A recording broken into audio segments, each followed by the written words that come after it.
देश की राजधानी दिल्ली में केंद्र सरकार और राज्य सरकार के बीच पिछले कई सालों से विवाद लगातार जारी है। दिल्ली सरकार पिछले कई सालों से केंद्र सरकार पर इस तरह के आरोप लगाती रही है कि केंद्र सरकार दिल्ली के प्रशासनिक नियंत्रण में बहुत ज्यादा हस्तक्षेप करती है और दिल्ली के प्रतिनिधियों को ज्यादा अवसर नहीं दिए जाते हैं। अब इसी तरह का कुछ विषय हमें सुप्रीम कोर्ट के एक फैसले में भी देखने को मिला है। सुप्रीम कोर्ट ने अपने फैसले में दिल्ली के सरकार के पक्ष में एक निर्णय दिया है, जिसमें कहा गया है कि दिल्ली के जो आईएएस अधिकारी हैं, जो तमाम सिविल सेवक हैं, उन लोगों पर अब दिल्ली सरकार का नियंत्रण मौजूद होगा। तो यह जाहिर तौर पर दिल्ली सरकार के लिए पूरा जो फैसला है वो एक बड़ी जीत के तौर पर देखा जा रहा है। आज इस वीडियो में हम इसी पूरे विषय पर विस्तार से बात करने की कोशिश करेंगे। मेरा नाम है अक्षय और आपका स्वागत है दृष्टि आईएएस चैनल की इस नई वीडियो में। चलिए वीडियो की शुरुआत करते हैं और सबसे पहले वीडियो की रूपरेखा को समझ लेते हैं। तो वीडियो में हमने सबसे पहले न्यूज यानी खबर की बात की। खबर को जानने के बाद हम सुप्रीम कोर्ट के हालिया डिसीजन को समझने की कोशिश करेंगे और डिसीजन को जानने के बाद हम जो दिल्ली सरकार और केंद्र सरकार के बीच ये विवाद रहा है, इस विवाद पर बात करेंगे और इसके बैकग्राउंड को समझने की कोशिश करेंगे। इसके अलावा इस पूरे विवाद में केंद्र सरकार क्या पक्ष दे रही है, दिल्ली सरकार क्या तर्क दे रही है, उन तर्कों पर भी बात करेंगे और अंत में ये भी जानने की कोशिश करेंगे कि आखिर भारत में दिल्ली जो कि देश की राजधानी है, उस राजधानी का नियंत्रण किस तरह से किया जाता है, उसका मैनेजमेंट किस तरह से किया जाता है। इसके अलावा ये जो पूरा विषय है मुख्य तौर पर सामान्य अध्ययन प्रश्न पत्र 2 से जुड़ा हुआ है और आप इसे भारतीय राज्य व्यवस्था और केंद्र राज्य संबंध जैसे खंडों से जोड़कर देख सकते हैं। तो चलिए वीडियो की शुरुआत करते हैं और सबसे पहले सुप्रीम कोर्ट के हालिया डिसीजन की बात करते हैं। तो हमने पहले ही बात की कि सुप्रीम कोर्ट में एक विवाद चल रहा है। ये जो विवाद है मुख्य तौर पर नौकरशाही के मुद्दे को लेकर है कि नौकरशाही का जो मुद्दा है उस पर केंद्र सरकार ज्यादा महत्वपूर्ण है या फिर दिल्ली सरकार ज्यादा महत्वपूर्ण है। और इसी पूरे विषय को लेकर सुप्रीम कोर्ट की कॉन्स्टिट्यूशनल बेंच ने सर्वसम्मति से डिसीजन दिया है कि दिल्ली में जो तमाम आईएएस अधिकारी मौजूद हैं, यानी कि दिल्ली के जो तमाम सिविल सर्वेंट्स हैं, उन सिविल सर्वेंट्स पर दिल्ली सरकार को ज्यादा अधिकार मौजूद है। क्या कहा है सुप्रीम कोर्ट ने अपने डिसीजन में? तो सुप्रीम कोर्ट का ये जो डिसीजन आया है, ये एक संविधान पीठ द्वारा दिया गया है, जिसका जो नेतृत्व है, जिसकी जो लीडरशिप है, वो सीजीआई डीवाई चंद्रचूड़ के हाथों में थी।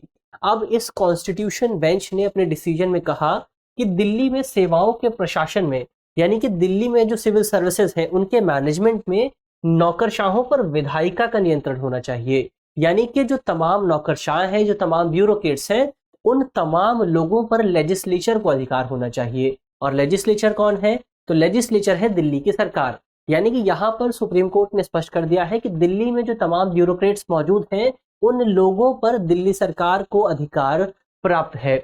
इसके अलावा सुप्रीम कोर्ट ने अपने डिसीजन में यह भी स्पष्ट कर दिया कि यहाँ पर वो क्षेत्र शामिल नहीं है, वो एरिया शामिल नहीं है जो कि दिल्ली की विधायिका के नियंत्रण से बाहर आते हैं। और कौन कौन से जो विषय हैं वो दिल्ली की विधायिका के अंदर नहीं आते? तो इसमें 3 विषय हैं जो दिल्ली की विधायिका में नहीं आते हैं।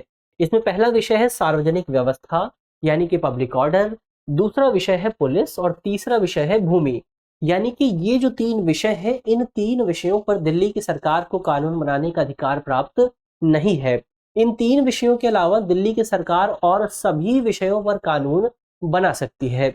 तो अंत में निष्कर्ष के तौर पर हम कह सकते हैं कि अब दिल्ली में जो तमाम सिविल सेवक हैं, जो तमाम आईएएस अधिकारी हैं या दूसरी तरह के सिविल सेवक हैं, उन तमाम लोगों पर अब दिल्ली सरकार का नियंत्रण होगा। उन तमाम लोगों की जो डे टू डे गतिविधियां हैं, उन तमाम गतिविधियों पर दिल्ली सरकार को अधिकार प्राप्त होगा। अब आगे बढ़ते हैं और दिल्ली सरकार बनाम केंद्र सरकार का ये जो पूरा विवाद रहा है, इस विवाद पर बात करते हैं। इस विवाद के बैकग्राउंड को समझने की कोशिश करते हैं। तो इस विवाद की शुरुआत होती है मुख्य तौर पर साल 2017 से, जब दिल्ली की हाईकोर्ट द्वारा एक फैसला दिया जाता है। इस फैसले में दिल्ली की हाईकोर्ट ने कहा था कि दिल्ली में जो लेफ्टिनेंट गवर्नर है, वो दिल्ली की कैबिनेट यानी मंत्रिपरिषद की सलाह मानने के लिए बाध्यकारी नहीं है। यानी कि जो हाईकोर्ट था उसने अपने डिसीजन में स्पष्ट कर दिया था कि दिल्ली का जो उपराज्यपाल है वो अपने विवेक के आधार पर स्वतंत्र तौर पर कोई भी डिसीजन ले सकता था। यानी जाहिर तौर पर हाईकोर्ट ने अपने डिसीजन के माध्यम से दिल्ली सरकार का जो अस्तित्व था उस अस्तित्व को चुनौती दी थी और इसी को ध्यान में रखते हुए दिल्ली सरकार ने इस पूरे निर्णय को आगे चलकर सुप्रीम कोर्ट में चुनौती दी और सुप्रीम कोर्ट ने मुख्य तौर पर साल 2018 में इस पूरे विषय पर अपना निर्णय दिया। सुप्रीम कोर्ट की कॉन्स्टिट्यूशनल बेंच बैठी थी, संविधान पीठ बैठी थी, जिसमें मुख्य तौर पर 5 जज शामिल थे। अब सुप्रीम कोर्ट ने अपने डिसीजन में स्पष्ट तौर पर कहा था, यानी कि सुप्रीम कोर्ट ने अपने डिसीजन में 2017 के डिसीजन को पलट दिया था। सुप्रीम कोर्ट ने अपने डिसीजन में कहा था कि जो दिल्ली के लेफ्टिनेंट गवर्नर है वो मंत्रिपरिषद की सलाह मानने के लिए बाध्य है। इसके अलावा सुप्रीम कोर्ट ने अपने डिसीजन में यह भी कहा था कि दोनों एंटिटीज को, यानी कि दिल्ली सरकार को और उसके अलावा लेफ्टिनेंट गवर्नर को, इन दोनों इकाइयों को एक साथ मिलकर समन्वय के तौर पर काम करना चाहिए, कोऑर्डिनेशन में काम करना चाहिए, ताकि दिल्ली का समग्र विकास सुनिश्चित किया जा सके। क्योंकि यदि वो दोनों लोग एक साथ काम नहीं करते हैं तो इसकी वजह से दिल्ली का जो डेवलपमेंट है वो प्रभावित होता है। तो सुप्रीम कोर्ट ने स्पष्ट कर दिया था कि अब जो मंत्रिपरिषद की सलाह है उसे लेफ्टिनेंट गवर्नर के लिए मानना जरूरी हो जाता है। हालांकि सुप्रीम कोर्ट ने 2018 वाले डिसीजन में भी ये स्पष्ट किया था कि केवल 3 मामलों में जो लेफ्टिनेंट गवर्नर है उन्हें स्वतंत्रता प्राप्त होती है, वो स्वतंत्र तौर पर इन 3 मामलों पर अपना जो अधिकार है, वो जो कानून है वो बना सकते हैं। कौन कौन से हैं 3 मामले? तो ये 3 मामले हैं सार्वजनिक व्यवस्था, पुलिस और भूमि। यानी कि इन 3 मामलों पर दिल्ली सरकार कानून नहीं बनाएगी। इन 3 मामलों पर जो अधिकार है वो दिल्ली के राज्यपाल को मौजूद होगा। इसके अलावा यहाँ पर जो सबसे विशेष बात ये रही थी कि 2018 का ये जो डिसीजन था इसने बहुत सारी चीजों को तो स्पष्ट कर दिया, लेकिन जो एक चीज अस्पष्ट रह गई वो थी सेवाओं को लेकर क्या होगा। यानी कि दिल्ली में जो तमाम ब्यूरोक्रेट्स मौजूद हैं वो ब्यूरोक्रेट्स किसके अधीन आएंगे? वो केंद्र सरकार के अधीन आएंगे या फिर वो दिल्ली सरकार के अधीन आएंगे? तो ये चीज जब अस्पष्ट रह गई, अनक्लियर रह गई, तो इसी को ध्यान में रखते हुए 2019 में इस पूरे मामले को एक बार फिर से सुप्रीम कोर्ट के सामने पेश किया गया और सुप्रीम कोर्ट ने इस मामले में 2 जजों की बेंच का गठन किया। अब 2 जजों की बेंच ने अपना डिसीजन दिया और ये जो डिसीजन था ये पूरी तरह से स्प्लिट वर्डिक्ट था, यानी कि विभाजित फैसला देखने को मिला था। इसका क्या मतलब था? तो इसका मतलब ये था कि 2 जो जज थे वो अलग अलग चीजें मानते थे। एक जज कुछ और मानते थे और दूसरे जज कुछ और मानते थे। तो दोनों जजों ने अलग अलग डिसीजन दिया था। अब इस पूरे विषय को लेकर पहले जज ये मानते थे कि दिल्ली की जो सरकार है उस दिल्ली की सरकार को सेवाओं पर बिल्कुल भी नियंत्रण नहीं देना चाहिए, जबकि दूसरे जज इसके विपरीत मानते थे।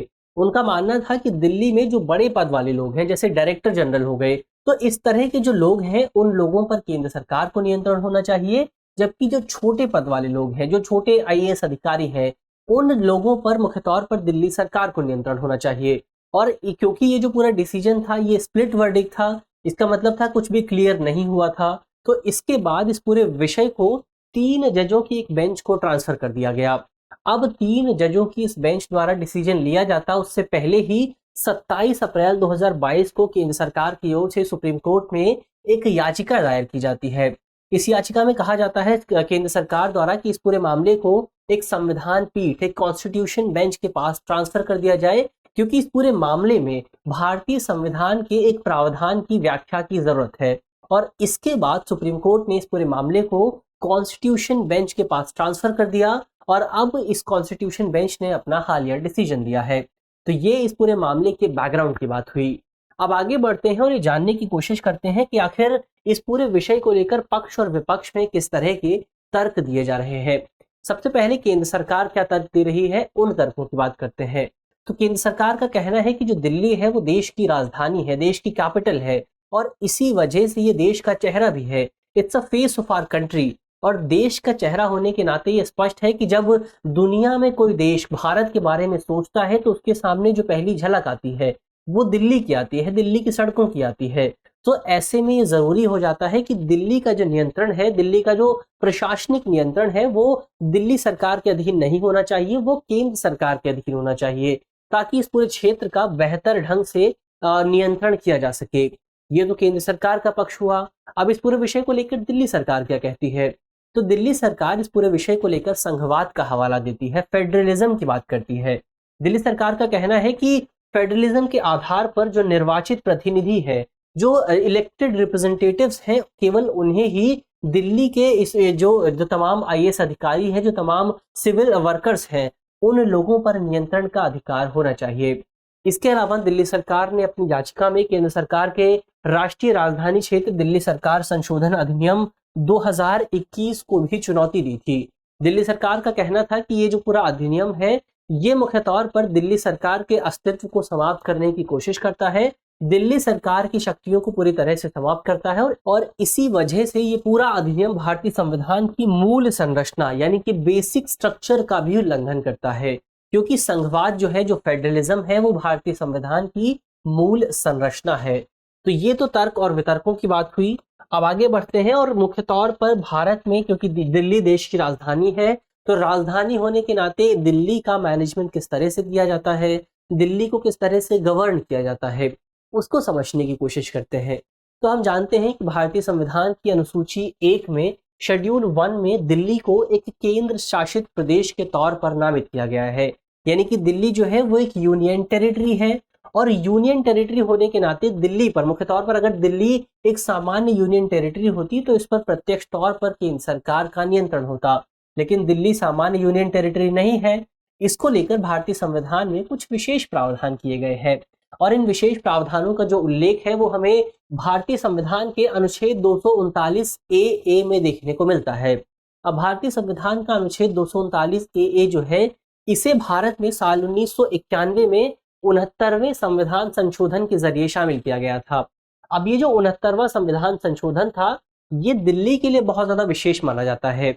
इसी संविधान संशोधन के जरिए मुख्य तौर पर दिल्ली को राष्ट्रीय राजधानी क्षेत्र दिल्ली यानी कि मुख्य तौर पर एनसीटी दिल्ली के तौर पर नामित किया गया था। इसके अलावा ये जो संशोधन था, जो अनुच्छेद 239 ए है, ये कहता है कि दिल्ली को प्रशासित करने के लिए, दिल्ली को गवर्न करने के लिए एक उपराज्यपाल यानी कि लेफ्टिनेंट गवर्नर की नियुक्ति की जाएगी और मुख्य तौर पर जो लेफ्टिनेंट गवर्नर होगा वो राज्य की निर्वाचित विधानसभा यानी कि इलेक्टेड जो लेजिस्लेचर है उसकी सहायता और उसकी सलाह के आधार पर काम करेगा। इसके अलावा इसमें यह भी कहा गया है कि जो दिल्ली की सरकार है, जो दिल्ली के निर्वाचित प्रतिनिधि हैं, उन्हें राज्य और संवर्ती सूची में शामिल सभी विषयों पर कानून बनाने का अधिकार प्राप्त है। केवल 3 विषयों पर वो कानून नहीं बना सकते हैं। वो 3 विषय कौन से हैं, आप मुझे कमेंट बॉक्स में बता सकते हैं। तो दिल्ली की सरकार के बारे में हमने इन प्रावधानों की बात की, लेकिन हमेशा से ही दिल्ली में कौन नियंत्रण करेगा, दिल्ली में कौन शासन करेगा, इसको लेकर बहुत विवाद रहे हैं।